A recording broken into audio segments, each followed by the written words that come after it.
With me now from Washington is senior reporter for the Washington Post, Aaron Blake. Aaron, we just heard that word status quo, or the word status quo. House Speaker Paul Ryan said the same thing yesterday about Clinton representing that. For the vast majority of Americans who have a negative view of Washington, will this argument work? Well, I think you're going to see a lot of it over the next couple of weeks here, the last few weeks. I think this is a key part of the closing argument for the Trump campaign. They want to do whatever they can to attach Hillary Clinton to business as usual in Washington, which, as you noted, people do feel strongly negative towards.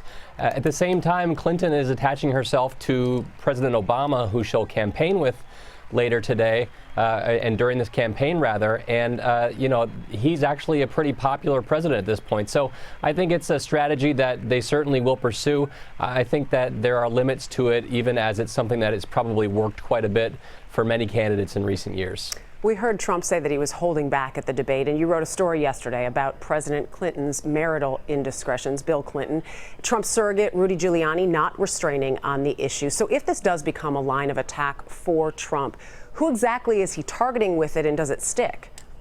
Well, I think if they did go down this road, and we've seen other Republicans make this argument, including people who work for Donald Trump and people who are surrogates for him, basically argued that Hillary Clinton is something of an enabler of her husband's indiscretions while he was in the White House.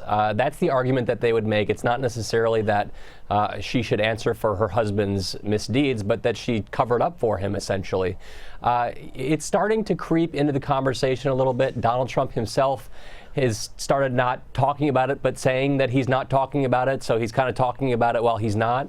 And Rudy Giuliani certainly brought it up in a big way after the debate, in a very forceful way. He said he wished Trump had brought it up during the debate. So I don't rule out the fact that we might see this more and more in the weeks ahead, depending upon how Trump feels about his status in this race and depending upon how he feels he's being treated by the Clinton campaign. Yeah, I know afterwards he was saying he didn't go down that road because Chelsea Clinton was there. It'll be interesting if he does, how he will sort of phrase it at that point. The New York Times has a report out today noting Trump's team plans to prepare him better for the next debate. How critical is this second debate going to be for the Trump campaign? Well, they're big ones. I mean, you can't help but think that the debates are important. They may not move the numbers a whole lot. We're a very polarized country. It's difficult to move the numbers more than a point or two, no matter how convincing the debate performance is. So I don't think we're necessarily going to see this race totally change based upon this debate or any other. But this is a situation where tens of millions of people are watching. You get to make the case directly to them. You're standing on stage next to the person you're competing against. So that's really the best opportunity you have to contrast yourself with the other person. There was a lot of talk going into this debate about, did Donald Trump take it seriously? Did he prepare enough? I think it would be incumbent upon him to do something different last time, whether it's prepare more, whether it's switch up his preparation. But really, there was no mystery about this going into this debate, and he did not seem quite ready for it, at least beyond the first half an hour, where he actually did pretty decently, I thought. If you can put a sports metaphor, it was almost like boxers in a ring. They got to feel each other out for the first debate, and then we move on to the second and see what they really have there also. Right. Clinton is campaigning with Bernie Sanders today. Those millions of voters who were Team Sanders during the primary, especially those young voters, how important is it for her to secure those votes? Well, it's super important. We always talk about the young vote, and it's often kind of overblown as far as how important it is. It's a demographic that certainly doesn't turn out to vote as much as other demographics. But there are a few interesting things about this election that make it especially pivotal. One is that young people don't especially like Hillary Clinton, so they're very left-leaning, but they don't like Clinton. The other is that they're much more open to voting for third-party candidates. We see polls right now where a lot of them are going for Gary Johnson, a lot of them are going for Jill Stein, and that's really cutting into Hillary Clinton's performance among this group.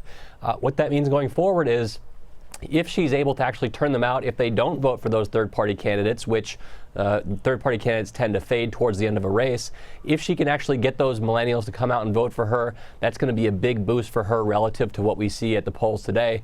But if she doesn't appeal to them, if she can't get them out to vote, if she does lose them to the third-party candidates, that's a major problem for her as far as putting this election away. And she also has Michelle Obama on the campaign trail today. Who is the First Lady appealing to right now? Well, I think a lot of middle-of-the-road voters, certainly. Bernie Sanders is a highly popular person in America right now, if you look at the polls.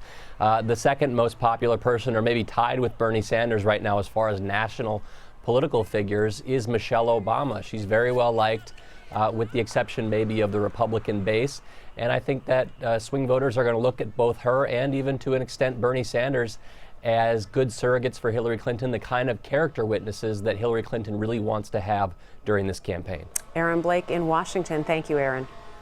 Thank you.